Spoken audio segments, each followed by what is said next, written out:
అంటే సడన్ గా 1 వీక్ ముందు ఎలా జరిగిందా? అవును సార్. జరగకూడని సంఘటన ఒకటి జరిగినప్పుడు నీ భావాలని, నీకున్న ఇబ్బందిని నువ్వు వేరే వాళ్ళతో షేర్ చేసుకోలేకపోతే ఎట్లా జరుగుతుంది చెప్పు?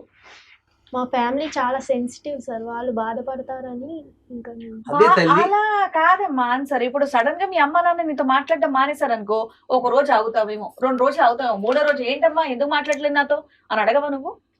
అడుగుతాను. అడుగుతావు కదా, మరి అది కూడా నువ్వు ఆయనతో చేయాల్సింది. ఎందుకంటే 8 months నువ్వు చాలా క్లోజ్ గా మూవ్ అయ్యావు కదా అబ్బాయితో. అడిగితే సమాధానం ఇచ్చేవాడు కాదు.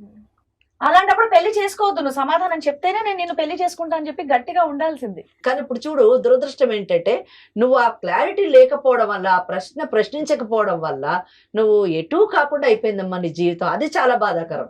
సుజాత, ఒక విషయం అమ్మా, నీ కుటుంబం యొక్క పరువు ప్రతిష్టను కాపాడాలని నువ్వు ఆ టైంని వాళ్ళకి చెప్పలేకపోయావు.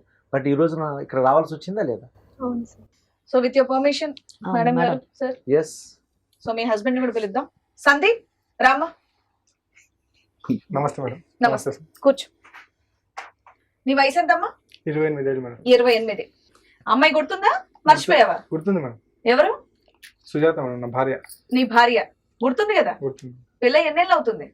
2 నెలలు అవుతుంది మేడం. 2 నెలలు అవుతుంది. మరి అమ్మాయి ఏం చెప్తుందంటే, పెళ్లికి వారం రోజుల ముందు నుంచి నాతో మాట్లాడట్లేదు, నేను మాట్లాడుతుంటే విసుక్కుంటున్నాడు, అసలు నన్ను ముట్టుకొని కూడా ముట్టుకోవట్లేదు, పద్దాకి ఏవో ఫోన్స్ వస్తున్నాయి, ఫోన్స్ పట్టుకొని బయటికి వెళ్ళిపోతున్నాడు, ఇప్పటివరకు నన్ను భార్యలా చూడని కూడా చూడలేదని చెప్పేసి అమ్మాయి చెప్పుకొచ్చింది. దానికి ఏమంటావు నువ్వు? దానికి ఏమంటావు మేడం, తను ఎలా ఫీల్ అయిందో తెలియదు, కానీ నేను బాగానే చూసుకున్నాను. నువ్వు బాగానే చూసుకున్నావా? అసలు దాని ముందు నుంచి అసలు ఫోన్ కూడా మాట్లాడలేదంట, ఇంటికి వచ్చిన తర్వాత అసలు చూడని కూడా చూడట్లేదంట తన వైపు ఒక్కసారి. లేదు మేడం, మా ఎంగేజ్మెంట్ కి పెళ్లికి 8 నెలలు గ్యాప్ వచ్చింది మేడం. ఆ 8 నెలలు మేము బాగానే మాట్లాడుకున్నాం మేడం. నాకేం పెద్ద ఇబ్బంది ఏం రాలేదు. ఇప్పుడు నేను ఒక స్ట్రైట్ క్వశ్చన్ అడుగుతా, కరెక్ట్ సమాధానం చెప్ప. మీ ఇద్దరికి శారీరక సంబంధం ఉందా? లేదు మేడం. నీకేమన్నా లోపం ఉందా? లేదు మేడం. మరి చెప్పమ్మా. 2 నెలల నుంచి అసలు మాట్లాడడం కూడా మాట్లాడలేదు అని చెప్పేసి సమాధానం చెప్పాలి. అబ్బాయి అయితే ఏం లేదు బానే ఉన్నాం అంటున్నాడు అక్కడ. నువ్వు సమాధానం చెప్పాలి. ఏం కారణం? ఎందుకు మీరిద్దరు భార్యాభర్తల్లాగా జీవించటం లేదు? పెళ్లికి ఒక వారం ముందనగా నేను జనరల్ గా డెలివరీ బాయ్ మేడం. నేను ఒక రోజు అనుకోకుండా ఒక డెలివరీ వచ్చింది మేడం. ఒక ఏరియాకి, ఒక ఇంటికి డెలివరీ వస్తే ఆ డెలివరీ తీసుకెళ్ళి ఇచ్చాను మేడం. అక్కడ ఒక ఆడావితో పరిచయం అయింది మేడం. తను అప్పుడు డెలివరీకి పే చేయాలని తన దగ్గర అమౌంట్ లేవు పర్టికులర్, అంటే తన ఫోన్ కూడా వర్క్ అవ్వట్లేదు, తను హార్డ్ క్యాష్ కూడా పెట్టుకోలేదు. కాబట్టి నన్ను చేయమంటే సరేనండి అని ఒప్పుకొని నేను చేశాను. అక్కడ మా ఇద్దరు నెంబర్స్ ఎక్స్చేంజ్ అయ్యాను.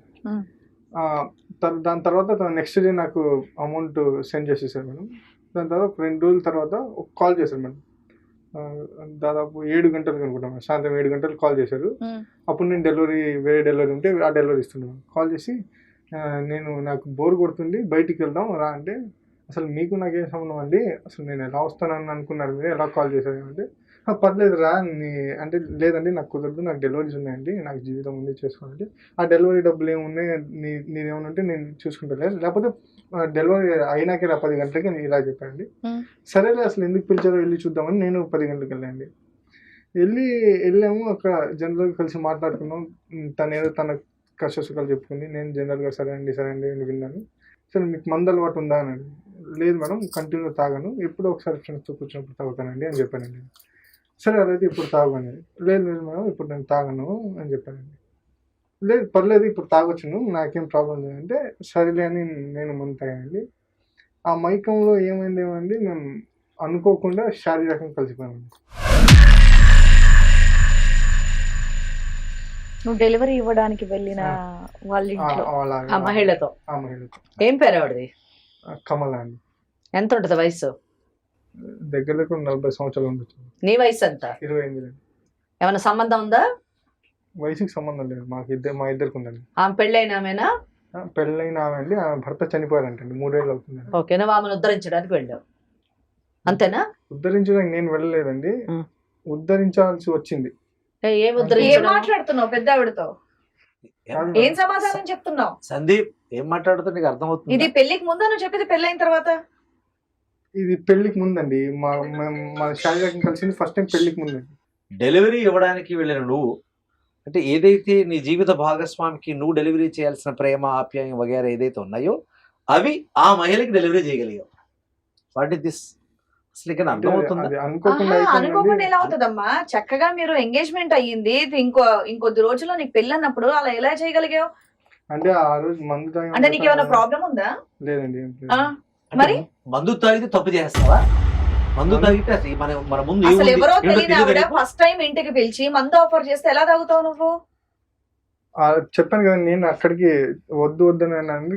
తర్వాత బలవంతంగా నోట్లో పోసిందా? నోట్లో అయితే పోయలేదండి, గ్లాస్ లో పోసింది. చిన్నపిల్లల మాట్లాడుకో. నోట్లో పోసిందని అంటే కాదు, గ్లాస్ గ్లాస్ లో లో పోసిందంటే పోసిందంటే ఏంటో ఎటకారం?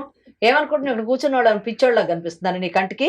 తాట తీస్తా మర్యాద దాటి మాట్లాడినావంటే నేను పిచ్చోడిని నోరు కాదండి. అదుపులో పెట్టుకో, మర్యాదకు సమాధానం చెప్పు, లేకపోతే లోపల పోతావు డైరెక్ట్ గా. ఇప్పుడు బయట సందీప్ ఉండి మా- దీనికన్నా లోపల పోయి కూర్చోవడం బెటర్ కదండి. ఎందుకు అంత ఏంటి? కష్టం అంత నీకేమొచ్చింది? కష్టమే వచ్చిందా? నిన్ను నమ్ముకొని వచ్చినటువంటి అమ్మాయికి మోసం చేస్తూ మళ్ళీ నువ్వు ఏం మాట్లాడుతున్నావు? బయట ఉండడం కాదు, కన్నా లోపల నేను ఉండడమే మోసం- బెటర్ అని చెప్పి. నేను మోసం చేయాలంటే అలాంటప్పుడు నువ్వు పెళ్లికి ముందే ఆ అమ్మాయితో నీకు సంబంధం ఉన్నప్పుడు ఈ అమ్మాయిని పెళ్లి చేసుకోకుండా ఉండాల్సింది. నేను అక్కడికి అంతే. చెప్దామని అనుకున్నా అండి. చెప్దామని అనుకోవడం ఏంటి? చెప్పాలి నువ్వు. సిచ్యువేషన్ రాలేదు, చెప్పే సిచ్యువేషన్ రాలేదు. సిచ్యువేషన్ రాలేదా? ఆ. ఇందాకేమన్నా ఆవిడేదో పోసింది అక్కడ నేను తాగేసాను మందని చెప్పి సింపుల్ గా చెప్పేసావు కదా, మరి ఇది కూడా అమ్మాయికి చెప్పాల్సింది. అమ్మాయి జీవితాన్ని ఎందుకు పాటు చేస్తున్నావు నువ్వు? అందుకనే కదా పెళ్ళైన తర్వాత నేను అసలు నేనేం ముట్టుకొని కూడా ముట్టుకోలేదు. అంటే పెళ్లి ప్రపంచం ఎందుకయ్యా నమ్ముతుంది. చేసుకోవటం? అప్పుడు ఆ ధైర్యం చాలేదు, ఆ ఇది లేదండి పెళ్లి అంటే చేసుకుని. నీకు అనుకూలంగా నువ్వు ప్రవర్తిస్తావు తప్పితే ఎదుటి వాళ్ళ జీవితాల గురించి నువ్వు ఆలోచించవు. విచ్చలవిడితనం. పెళ్ళైన తర్వాత ముట్టుకోలేదంటే ప్రపంచం నమ్ముతుందా? నువ్వు పెళ్ళైన అమ్మాయి ముట్టుకోకుండా ఉన్నది అని అంటే ఆ అమ్మాయిని ఆ అమ్మాయి అడగండి. జీవితం ఏంటి? కాదు, నా అమ్మాయిని అడగండి, నేను ముట్టుకున్నా ఆ అమ్మాయి చెప్పినా నువ్వు చెప్పినా నమ్మదు ప్రపంచం. అలాంటిది ఉన్నప్పుడు నువ్వు ముందే చెప్పేయాల్సిందే నేను పెళ్లి చేసుకోను అని చెప్పి.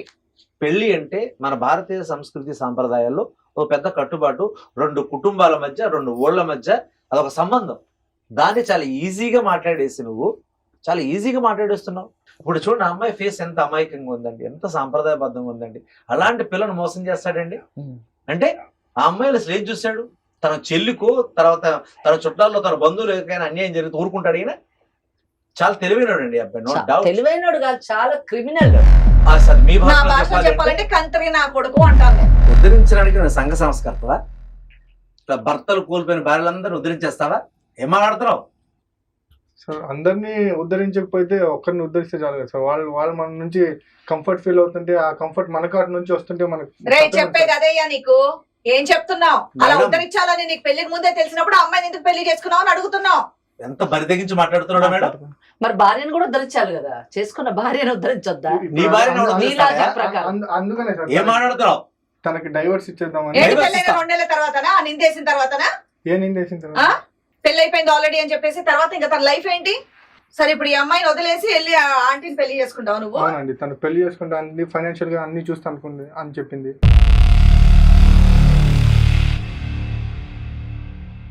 అది నాకు ఈ కష్టాలు తప్పుతాయి. శివాని గారు, ఇంకా ఇప్పుడున్న- ఎన్ని చేయాలి మేడం ఈ డెలివరీ పనులు అవి ఇవి ఇంకెన్ని చేసారు? ఏంటమ్మా నువ్వేం మాట్లాడవా? ఇంత విన్న తర్వాత కూడా నువ్వు సైలెంట్ గా ఎలా ఉంటున్నావు చెప్పు. మరి నా లైఫ్ ఏంటి?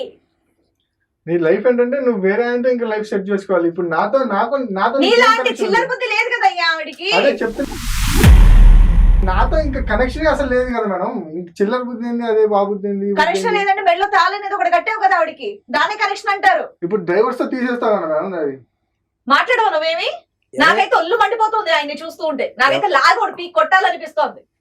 ఎప్పుడు ఇలానే మాట్లాడతారు మేడం.